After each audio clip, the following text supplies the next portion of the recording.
Demikianlah Engkau mengasihiku, Kau jadikan biji matamu, Kau berikan semua yang ada padamu, seperti Bapa sayang anaknya. Demikianlah Kau menuntun langkahku,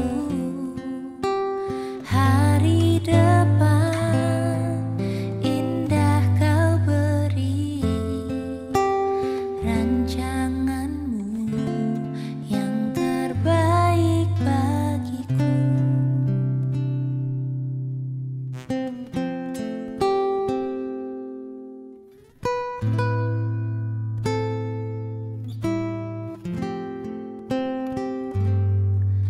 Bapa, ajarku selalu hormati-Mu, ajarku turut perintah-Mu, berikan ku hati untuk menyembah-Mu dan bersyukur setiap waktu, seperti Bapa sayang anaknya. Demikianlah Engkau mengasihiku, Kau jadikan biji matamu, Kau berikan semua yang ada padamu, seperti Bapa sayang anaknya. Demikianlah Kau menuntun langkahku, hari depan indah Kau beri, rancanganmu yang terbaik bagiku.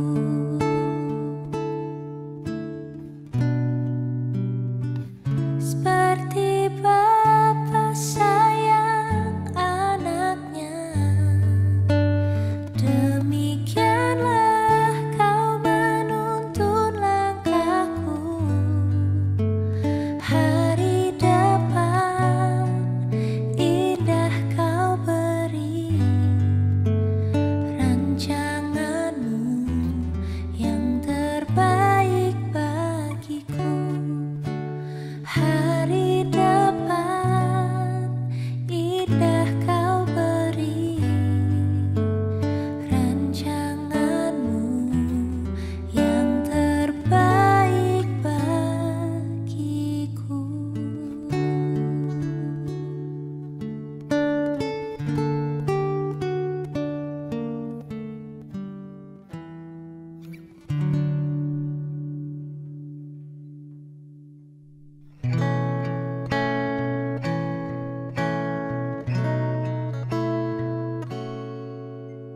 Ku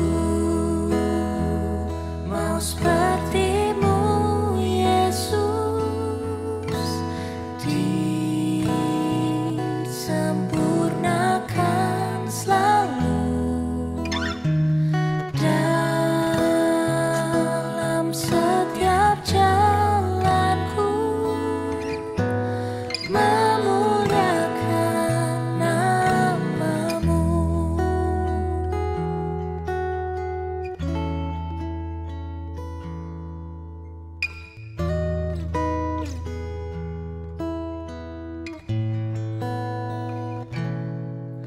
Bagaikan bencana siap dibentuk, demikian hidupku di tangan-Mu. Dengan urapan kuasa Roh-Mu, ku dibarui selalu.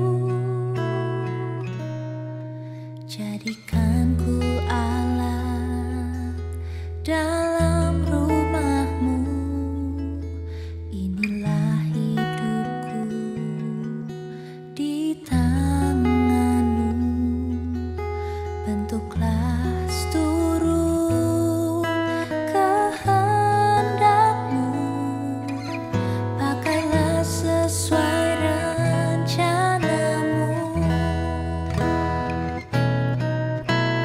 Ku mau seperti-Mu, Yesus, disempurnakan selalu dalam setiap jalanku, memuliakan nama-Mu.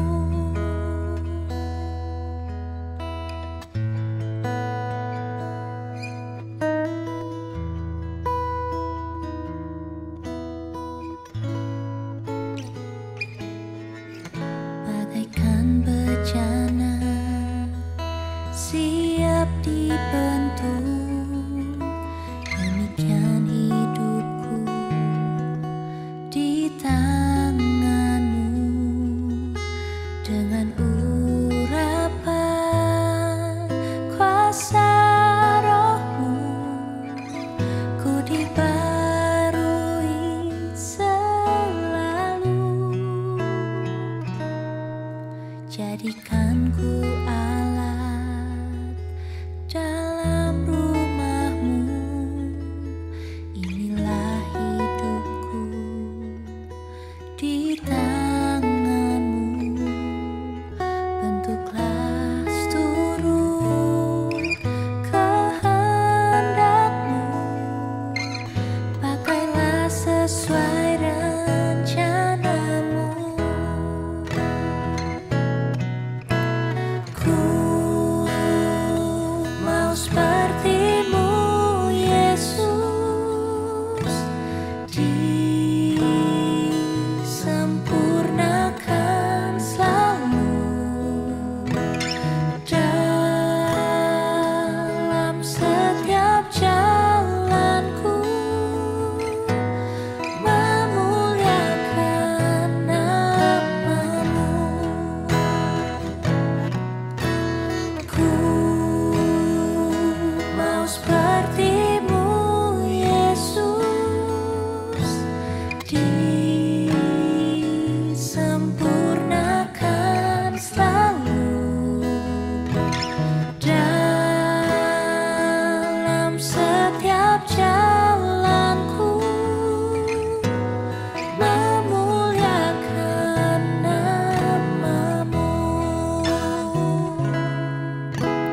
Memuliakan nama-Mu. Memuliakan nama-Mu.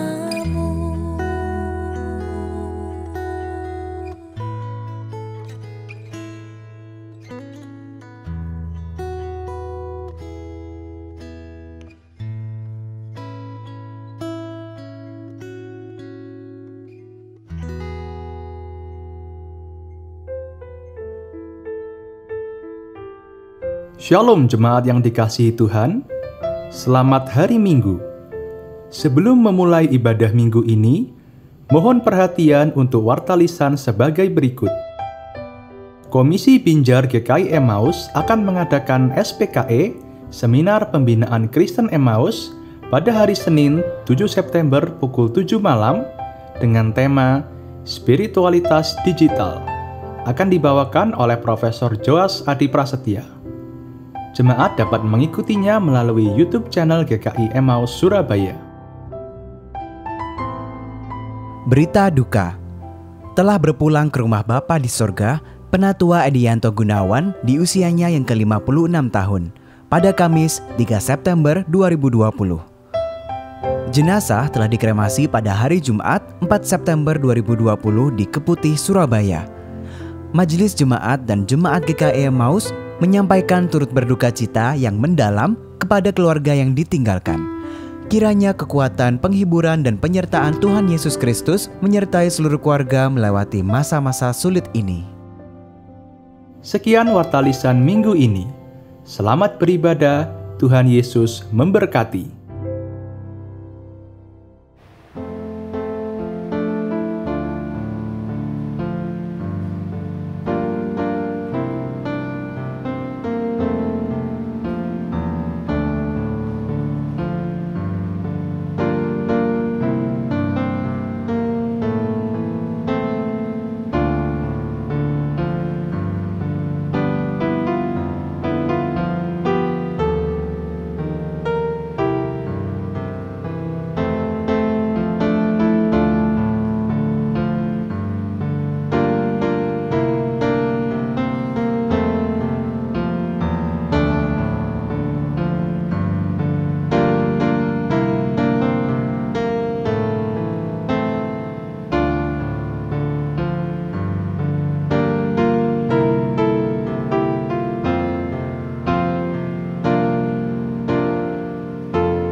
Selamat pagi, Shalom saudara-saudara, kasih dalam Kristus.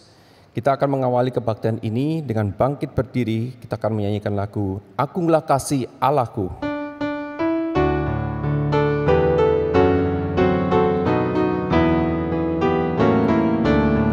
Agunglah kasih Allahku, tiada yang setaranya, neraka dapat direngkuh, kartika pun tergapailah, karena kasih-Nya agunglah Sang Putra menjelma. Dia mencari yang sesat dan diampuninya. Akan segala agunglah, tiada bandingnya. Kekal dan mulia dijunjung umat-Nya.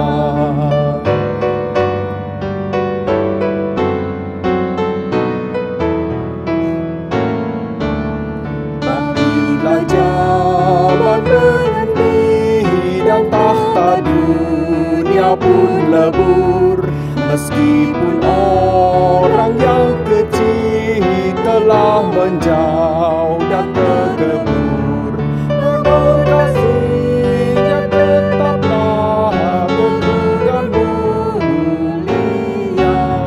Anugerah bagi manusia dijunjung umat-Nya. Oh, kasih Allah agunglah, tiada bandingnya. Kekal teguh dan mulia dijunjung umat-Nya.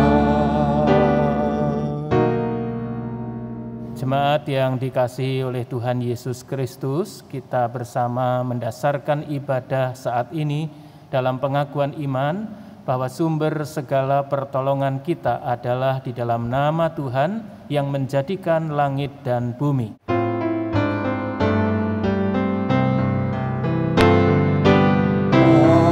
Amin, amin, amin, amin, amin, amin,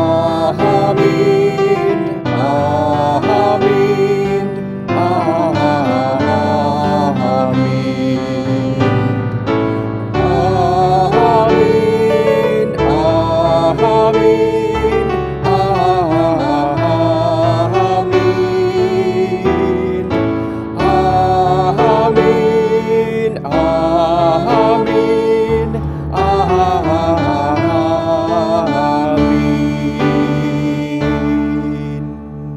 Salam sejahtera bagi kita di dalam kasih dan karunia baik Tuhan.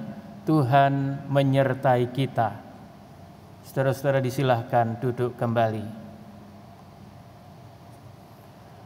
Saudara-saudara, hidup manusia, hidup kita sekalian sering diibaratkan dengan beberapa hal. Misalnya diibaratkan sebagai perjalanan, pesiarahan, dan pelayaran. Di dalam gambaran pelayaran, terkadang perjalanan menempuhi cuaca buruk, angin badai, bahkan gelombang yang menghempas. Berhenti, takut dan larikah kita, atau tetap bertahan dan terus maju bersama Tuhan?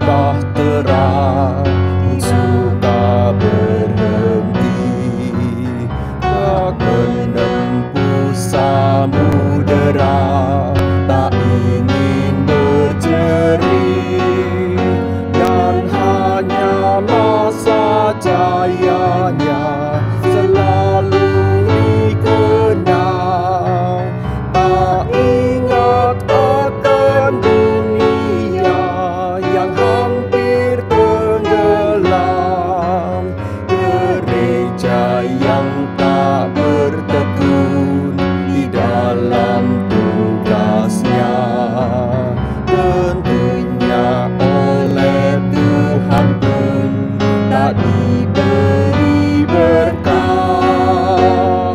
Tuhan tolonglah, Tuhan tolonglah, tanpa Dikau semua binasa kelak.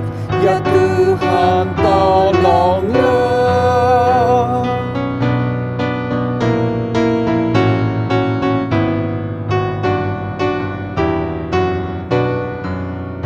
Gereja bagai bahtera di laut yang seram, mengarahkan haluannya ke pantai seberang. Hai kau yang takut dan resah, kau tak sendirian. Teman sejalan banyaknya, dan Tuhan di depan. Bersama-sama majulah, bertahan berteguh. Tujuan akhir adalah labuhan Tuhanmu.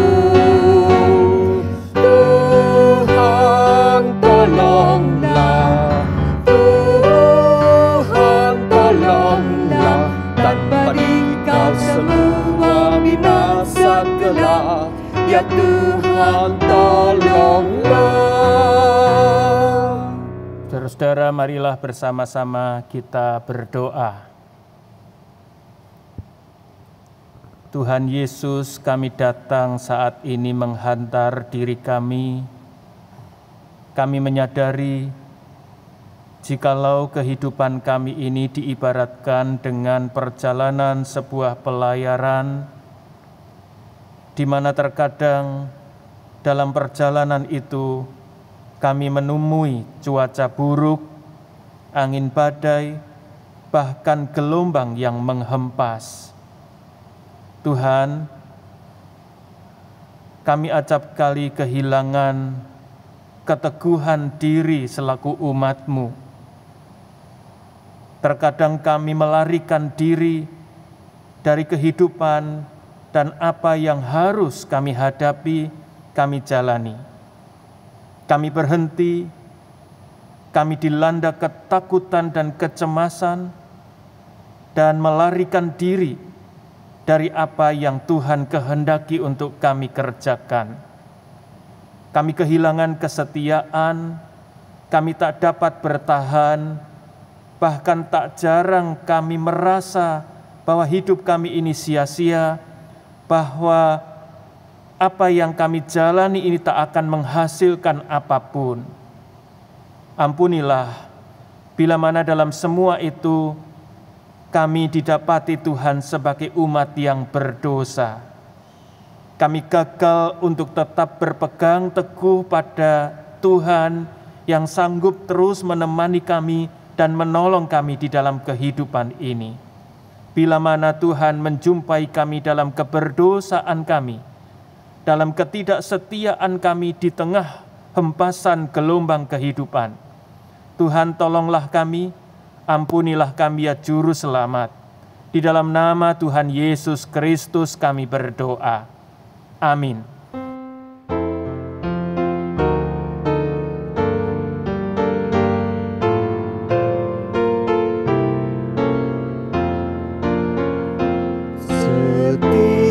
Setiakan diriku padamu Tuhanku, dan siapkan diriku mengiringmu terus.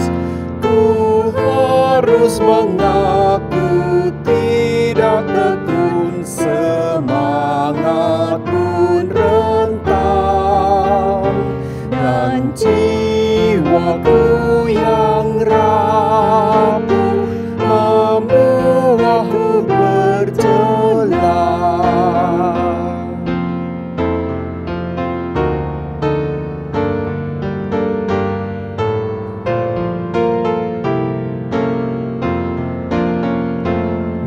Menapa jalan Tuhan mesti les-lesu, tetap Engkau ku turut apapun maksudmu.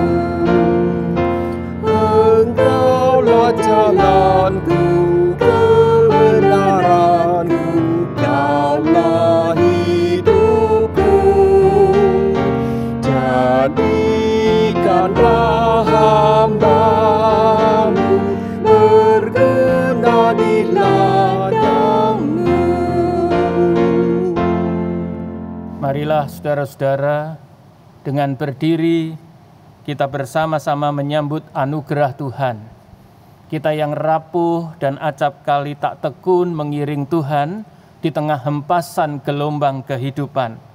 Marilah bersama-sama kita sambut anugerah Tuhan sebagaimana tertulis dalam Matius pasal 14 ayat 26 dan 27. Dalam pengalaman para murid Tuhan Yesus, kita pun mendapatkan pengalaman diberi anugerah oleh Tuhan. Demikian sabdanya. Ketika murid-muridnya melihat dia berjalan di atas air, mereka terkejut dan berseru, "Itu hantu!" Lalu berteriak-teriak karena takut.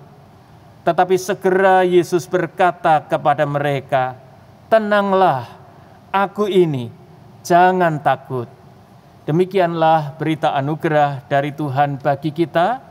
Syukur kepada Allah dan salam damai bagi kita sekalian.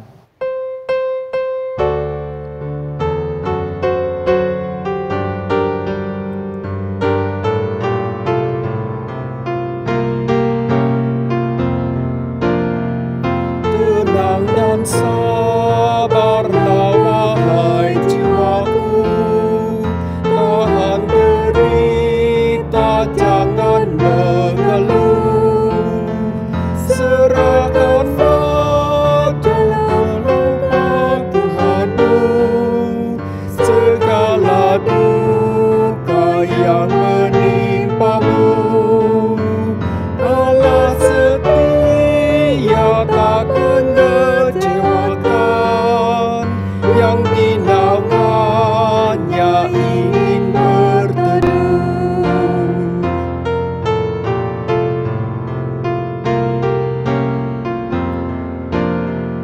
Tenang dan sabarlah wahai jiwaku, biarlah Tuhan yang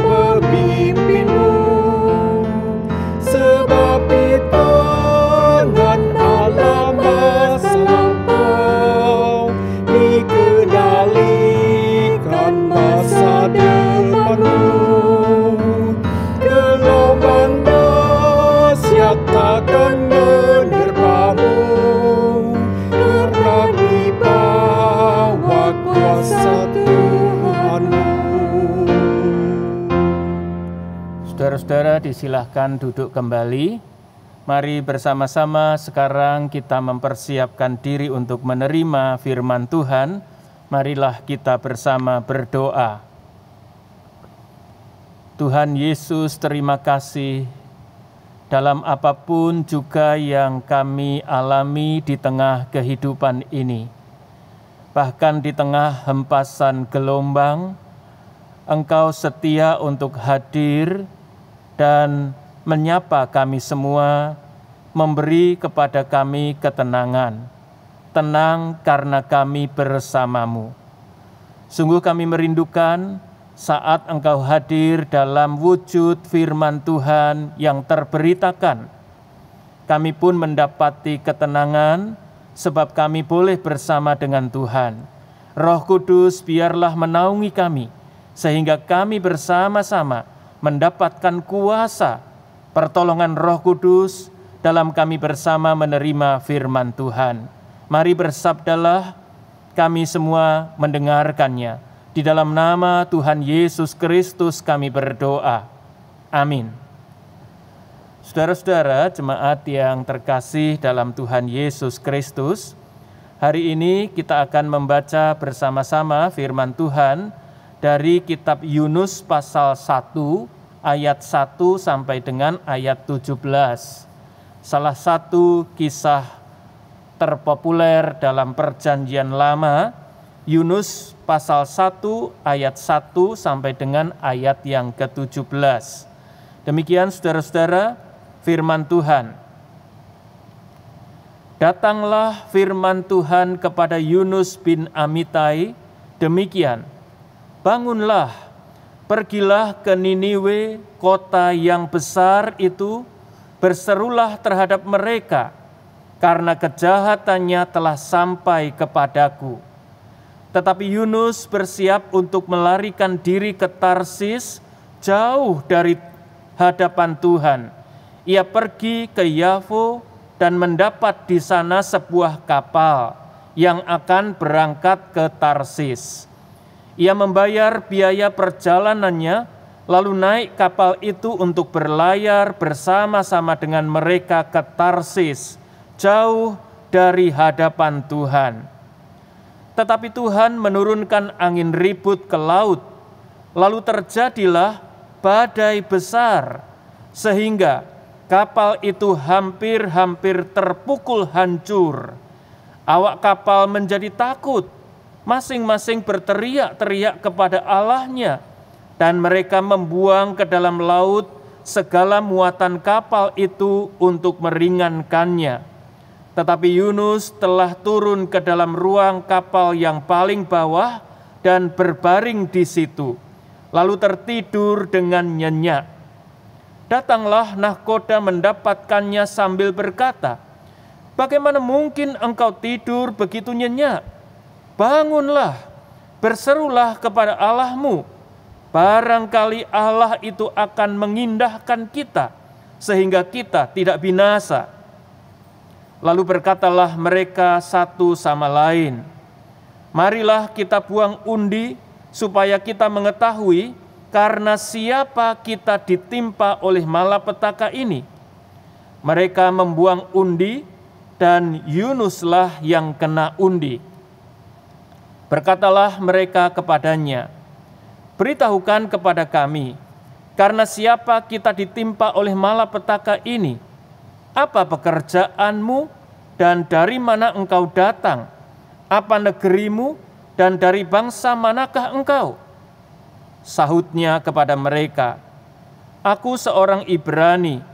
Aku takut akan Tuhan, Allah yang empunya langit dan telah menjadikan lautan dan daratan."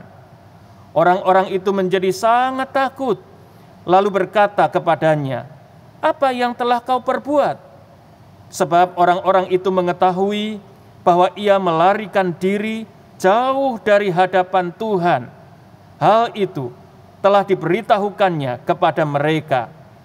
Bertanyalah mereka, "Akan kami apakan engkau, supaya laut menjadi reda dan tidak menyerang kami lagi, sebab laut semakin bergelora?"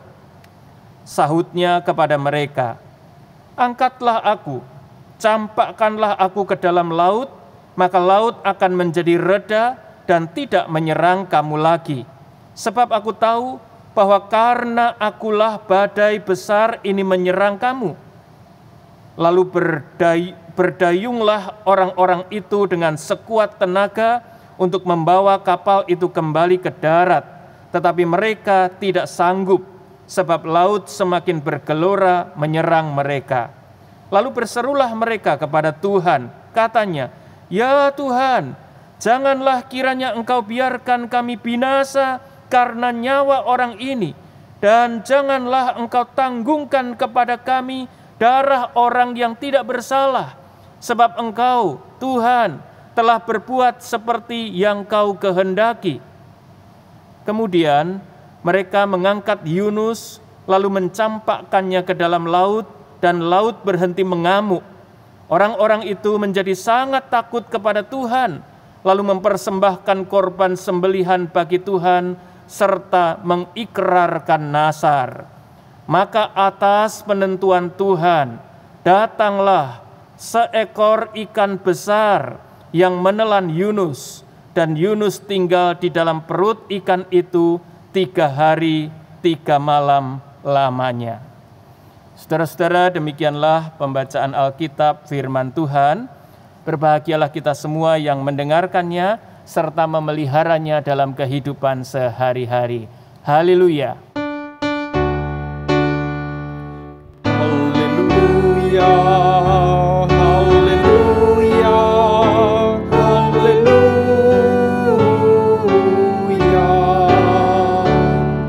Saudara-saudara, bacaan kita hari ini diberi tema dalam sebuah kalimat tanya. Lari dari Tuhan. Mungkinkah? Mari kita coba mendalaminya.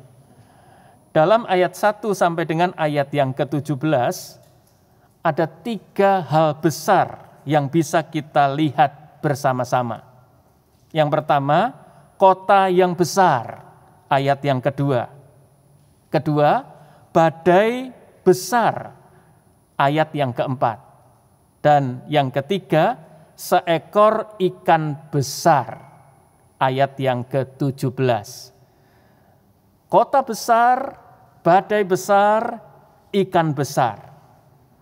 Saudara-saudara, kata besar ini menjadi kunci untuk menolong kita memahami pesan firman Tuhan pada hari ini.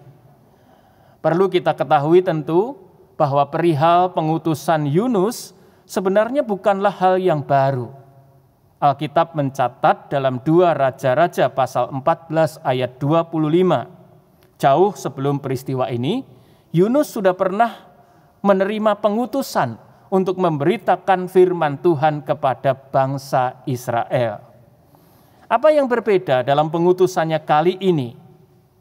Bahwa kali ini Yunus diutus untuk pergi ke kota Niniwe, yang dikenal di sini sebagai kota besar. Dia harus pergi untuk mendatangi penduduk di kota Niniwe, ibu kota kerajaan Asyur, kepada orang-orang asing. Kota ini terkenal karena kemegahannya. Ayat 1, pasal 1 ayat 2 menyatakannya. Menurut para ahli, saudara-saudara, kota Niniwe memang terbilang sangat besar menurut ukuran dunia kuno. Tembok kota ini sepanjang 70 sampai 96 km, memiliki ketebalan sekitar 10 sampai 16 meter dengan ketinggian mencapai 10 sampai 100 meter. Jadi kita bisa membayangkan betapa besarnya kota Niniwe ini.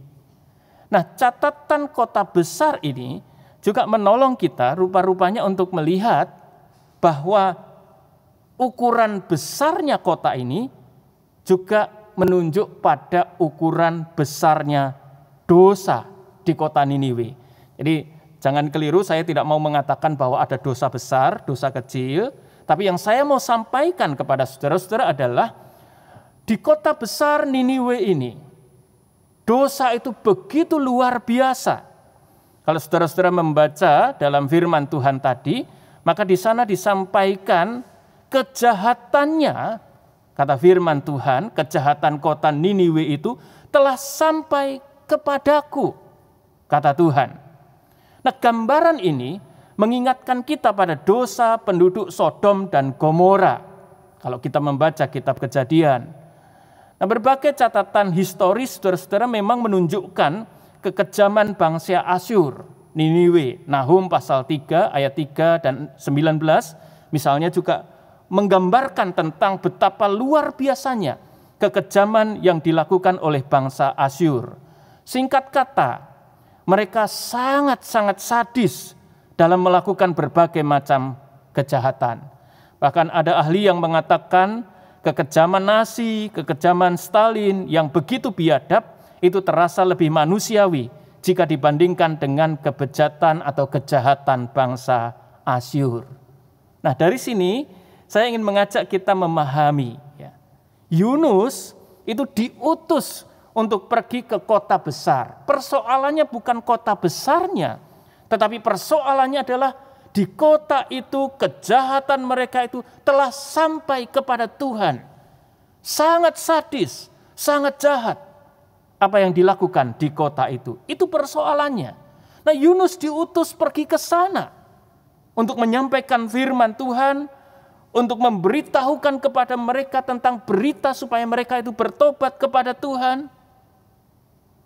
Karena itulah, saudara-saudara, kita kemudian mendapatkan bahwa Yunus itu menolak Tuhan.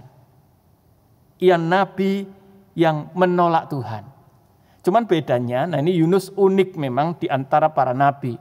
Kalau saudara-saudara mengingat Musa, Yeremia, Yesaya itu juga pernah menolak melalui berbantah-bantah kepada Tuhan. Tapi akhirnya mereka melakukannya. Nah, Yunus itu tidak ada catatan berbantah kepada Tuhan. Jadi ketika Tuhan mengatakan dalam ayat yang kedua, bangunlah, pergilah ke Niniwe, kota yang besar itu, berserulah terhadap mereka, karena kejahatannya telah sampai kepadaku. Yunus itu langsung bangun. Dikatakan dalam bacaan kita. Tetapi ia bukan bangun untuk pergi ke Niniwe, tapi ia bangun untuk pergi ke arah yang sebaliknya. Itu Yunus. Nggak berbantah-bantah memang dengan Tuhan, tapi ia langsung ngeplas ya dalam bahasa kita. Langsung pergi, tidak melakukan apa yang Tuhan perintahkan kepadanya. Ia lari dari Tuhan. Sejauh mungkin ia lari dari Tuhan. Saudara-saudara, pertanyaannya adalah, mengapa Yunus itu lari dari Tuhan? Saya merenungkan, mungkin ada 4 hal yang membuat Yunus itu lari dari Tuhan. Pertama, Yunus merasa percuma. Barangkali dia membayangkan begini, sulit ya untuk dapat dibayangkan bahwa kota seperti Niniwe, penduduk dan orang-orang yang kejahatannya itu begitu luar biasa, sadisnya luar biasa. Sulit membayangkan bahwa mereka itu mau mendengarkan apa yang Yunus sampaikan kepada mereka. Sulit membayangkan bangsa yang besar dan kejam itu mau mendengarkan peringatan dari Allah yang disembah oleh bangsa Israel yang notabene kecil itu. Jadi pertama, Yunus merasa percuma dan nggak mungkin mau dengar mereka. Kedua, mungkin Yunus merasa takut. Kenapa ia merasa takut? Bagaimana jika penduduk kota itu bukan hanya menolak berita, bukan hanya menolak pesan yang ia sampaikan, tetapi karena kejahatan mereka itu luar biasa, mereka menangkapnya, mereka menyiksanya, dan jangan-jangan namanya tak lagi dapat disebutkan orang karena ia meninggal dunia. Jadi ia takut. Yang ketiga, mungkin Yunus merasa peduli amat dengan orang di Niniwe. Bangsa Israel sendiri, bangsanya, waktu itu sedang terkungkung dalam menghadapi kemelut politis, juga kesukaran-kesukaran di tengah dosa. Jadi untuk apa bersusah-susah bagi yang lain, bagi Niniwe, sementara ia sendiri bersama bangsanya sedang mengalami kesusahan yang luar biasa. Jadi Yunus merasa tidak peduli. Keempat, Yunus tidak menginginkan pertobatan orang-orang Niniwe. Bukankah mereka bangsa yang kejam dan layak dihukum? Mungkin sampai di sini barangkali juga menjadi gambaran bagi kita semua. Orang jahat, jahatnya luar biasa, ya sudah, mereka itu layak, pantaslah untuk dihukum. Jadi Yunus tidak kepingin bahwa mereka itu bertobat. Yunus ingin sepantasnya lah karena kejahatan mereka, mereka dihukum. Karena itu Yunus memilih untuk melarikan diri. Saudara, 4 kemungkinan ini yang terjadi pada Yunus mengapa ia melarikan diri dari Tuhan. Merasa percuma, ia takut, ia tidak peduli, dan ia tidak ingin bahwa Niniwe itu bertobat. Kalau kita membaca keseluruhan dari kisah Yunus, saudara-saudara, kita menemukan di ucapan bagian-bagian akhir Yunus di kitab Yunus ini menunjukkan bahwa alasan terakhir yang keempat tadi itu, nggak kepingin mereka itu bertobat, rasanya adalah hal yang paling mungkin menjadi alasan dasar Yunus melarikan diri dari Tuhan. Yunus memahami sebagai seorang nabi, dia memahami belas kasihan dan kemurahan Tuhan atas orang-orang berdosa. Itu pasal 4 ayat yang kedua. Ia paham benar, Tuhan itu Tuhan yang murah hati, Tuhan itu Tuhan yang punya belas kasihan. Tuhan itu Tuhan yang kemurahannya tiada batasnya. Jadi Yunus yakin bahwa jika penduduk Niniwe itu bertobat, mendengarkan teguran Tuhan, pasti mereka akan mendapatkan kemurahan Tuhan. Dan itu ia tidak ingin. Dalam hal ini kita melihat bahwa rupanya ada nasionalisme yang picik, rasisme yang terselubung, dan kemarahan terhadap kesadisan bangsa Asyur yang membuat Yunus itu lari dari Tuhan.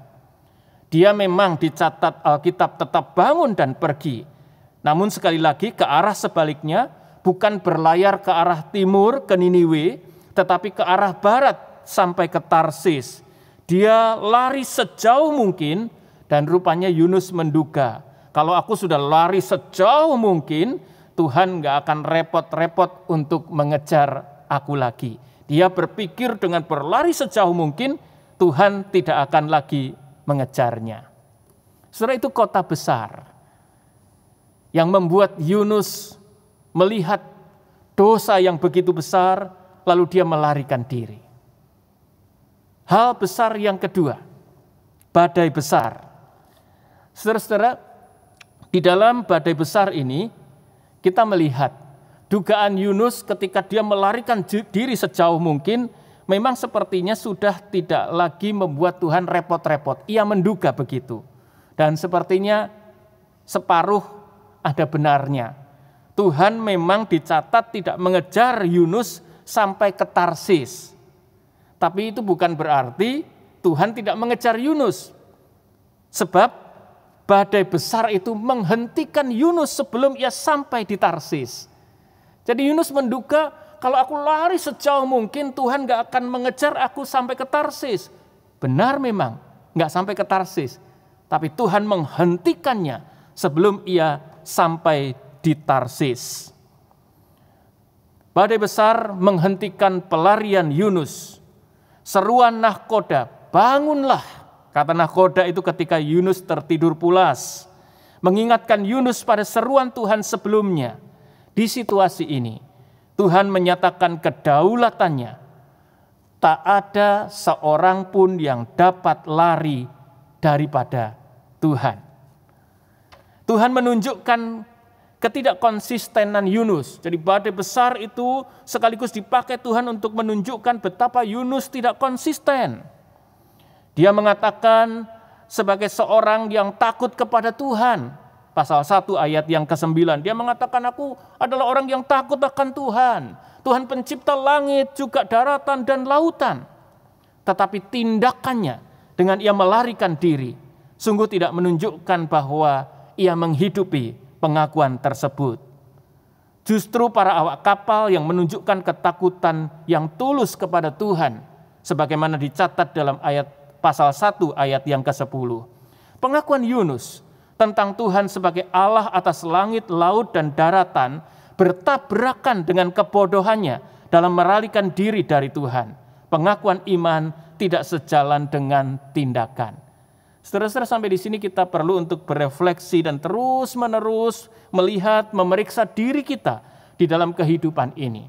Sebuah pengakuan yang bertabrakan dengan tindakan-tindakan konkret dalam kehidupan ini. Hal besar yang ketiga, seekor ikan besar. Saudara-saudara, pemanggilan, pengutusan, pernyataan kedaulatan Allah itu selalu dibarengi dengan kemurahan Tuhan. Kemunculan seekor ikan besar yang menelan Yunus adalah cara yang dipakai Tuhan untuk membuktikan semua itu. Tuhan bermurah hati kepada Yunus. Pada saat yang sama menjadi penegasan bahwa Tuhan tidak pernah salah mengutus seseorang.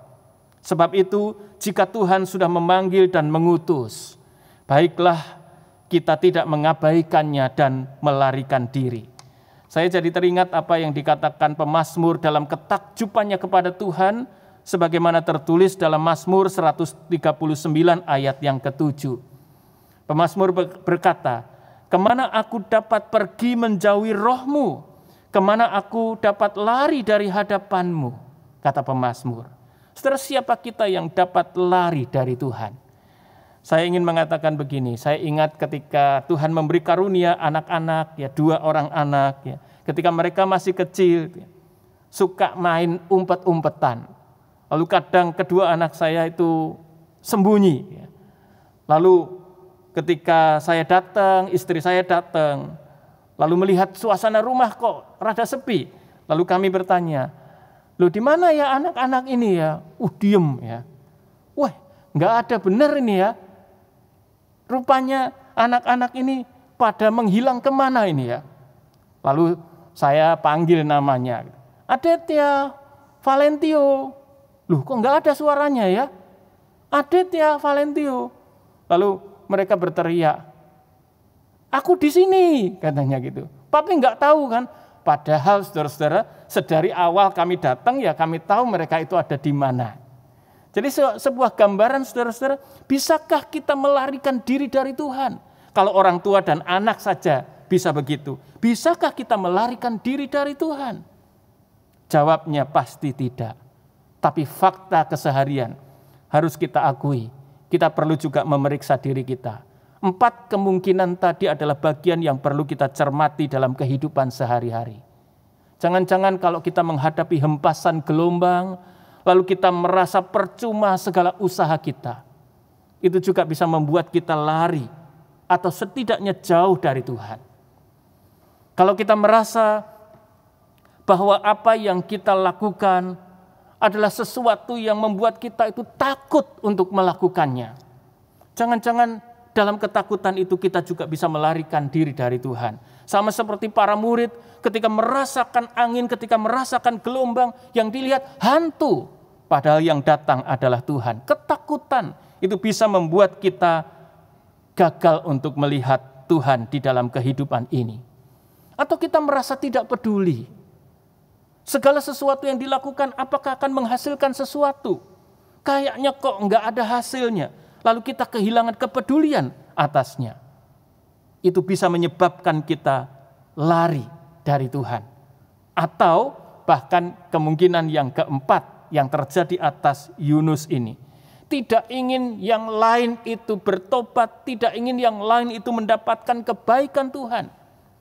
Saudara-saudara, itu adalah ciri utama dari kisah Yunus ini, yang membuat Yunus ini lari dari Tuhan. Kenapa? Karena nggak kepingin orang lain itu mendapatkan kebaikan. Bila kita tetap merindukan bahwa semua orang kehidupan ini mendapatkan kasih karunia dan kebaikan Tuhan, saudara-saudara, kita dipanggil untuk tidak lari dari kehidupan yang sulit, kehidupan yang berat di tengah hempasan gelombang ini. Kita bersyukur karena kita mempunyai Tuhan yang terus menyertakan kedaulatannya dalam kasih karunia dan kemurahannya. Tak ada seorang pun yang dapat lari dari Tuhan. Dan biarlah kita boleh didapati sebagai umat yang setia untuk menjalani kehidupan di tengah hempasan gelombang, setia juga untuk merawat kehidupan bagi orang lain, dan orang lain kita hantar untuk mengalami segala kemurahan dari Tuhan. Amin.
Jemaat dimohon untuk berdiri.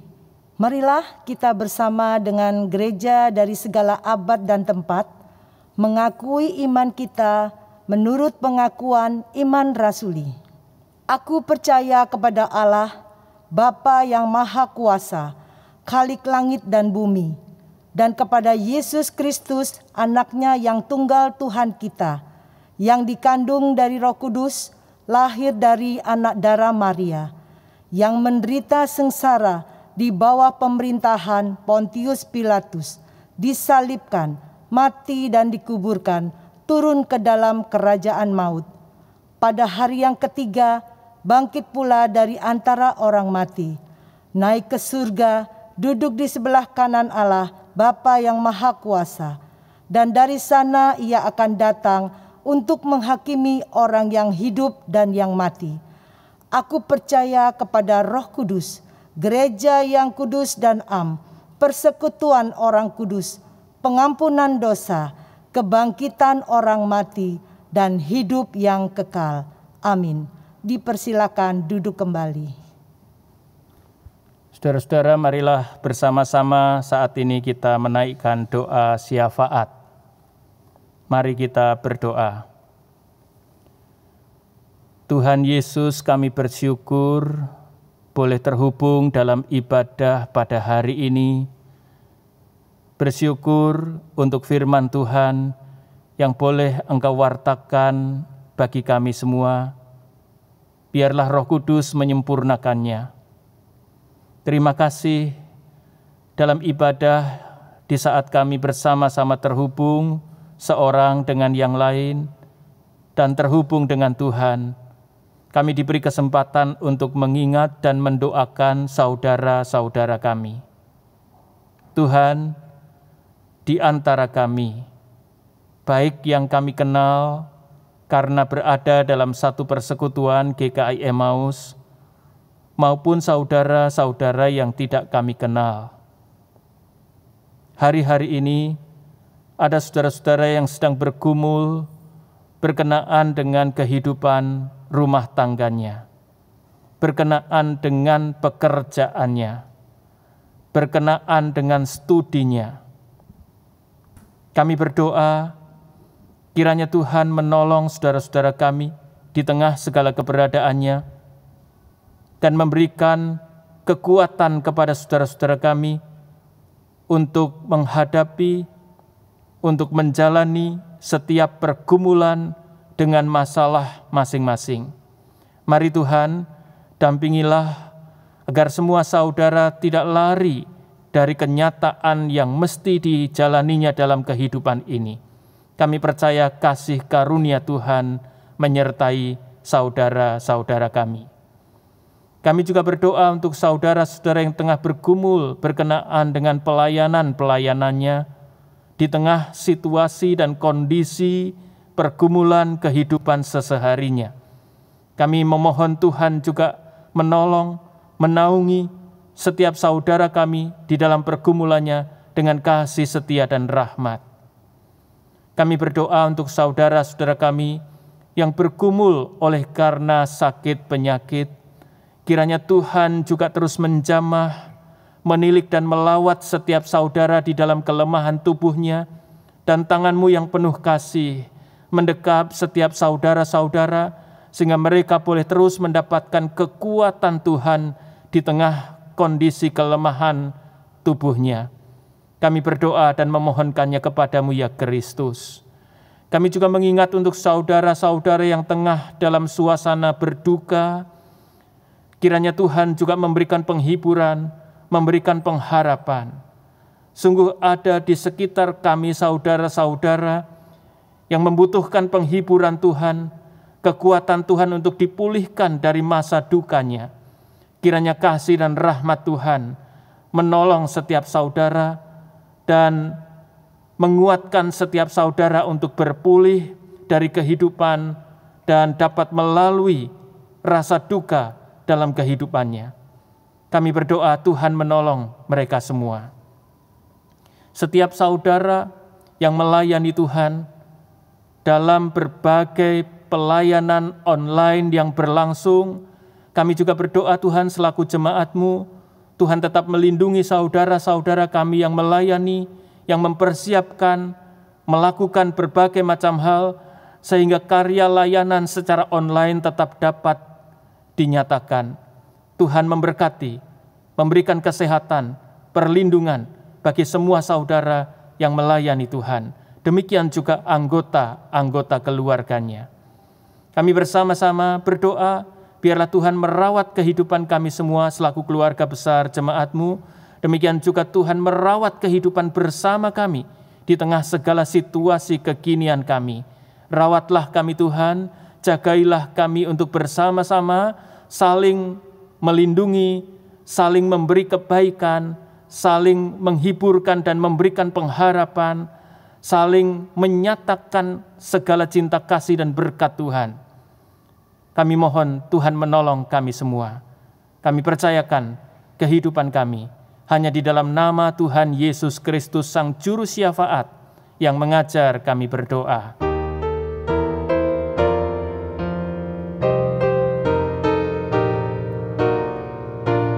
Bapa kami yang ada di surga, dikuduskanlah namamu, datanglah kerajaanmu, jadilah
Jemaat, kita memasuki pelayanan persembahan.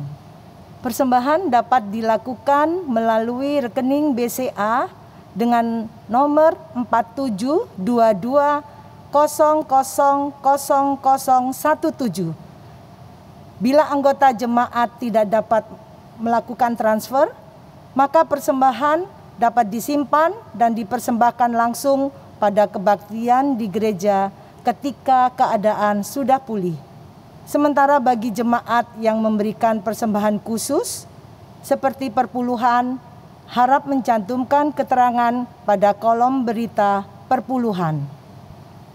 Nats yang mendasari persembahan diambil dari 1 Tesalonika 5 ayat 18. Mengucap syukurlah dalam segala hal, sebab itulah yang dikehendaki Allah di dalam Kristus Yesus bagi kamu. Mari kita pujikan KJ 292 nomor 3, Tabuh Gendang.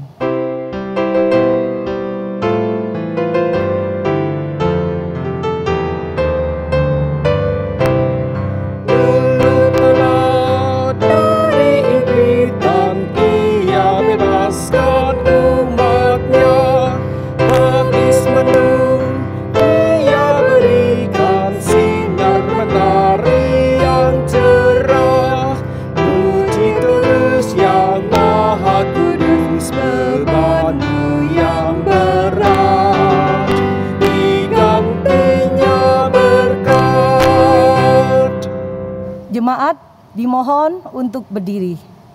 Marilah kita bersama masuk dalam doa persembahan.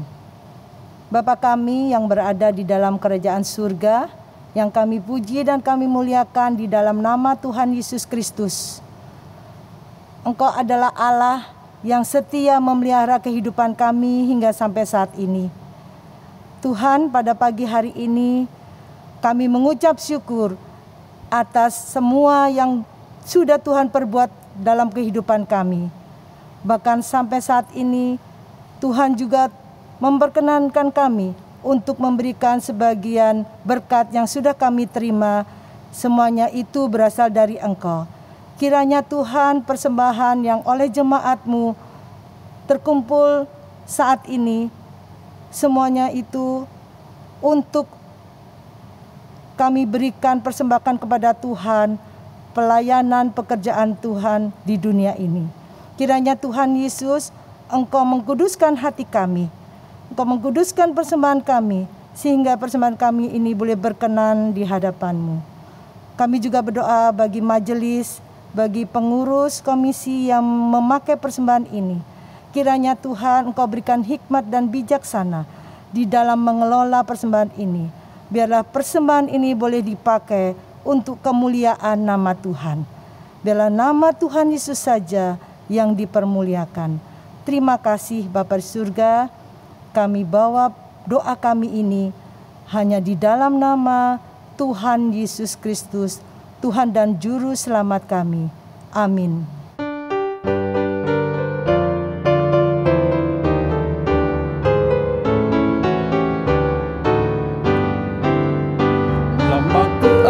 Mengikut jalan Tuhan, hanya turut hawa nafsu diriku, serta ku memandang penebus di salib. Aku berserah kepada Rajaku, iring kehendak-Mu kali sungguh indah. Ada damai, hilanglah geluh kesah, jiwa dapat berteduh naungan Tuhanku dan merasa berhentiannya.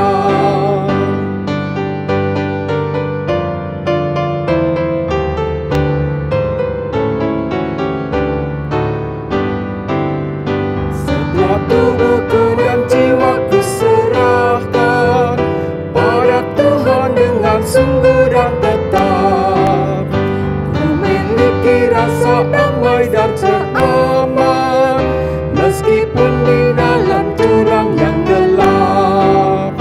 Iring kehendak-Mu kali sungguh indah. damai, hilanglah keluh kesah. Jiwa dapat berteduh dalam naungan Tuhanku dan merasa perhentiannya. Saudara-saudara, sekarang arahkanlah hatimu kepada Tuhan dan pergilah menjalani kehidupan dalam damai sejahtera sesuai dengan firman-Nya. Terimalah berkat Tuhan. Bangunlah, pergilah, jalanilah kehidupanmu dengan tekun, layanilah Tuhan dan nyatakanlah kasih-Nya di dalam persekutuan yang kekal, dalam nama Allah Bapa, Putra, dan Roh Kudus, sekarang ini dan sampai selama-lamanya. Amin.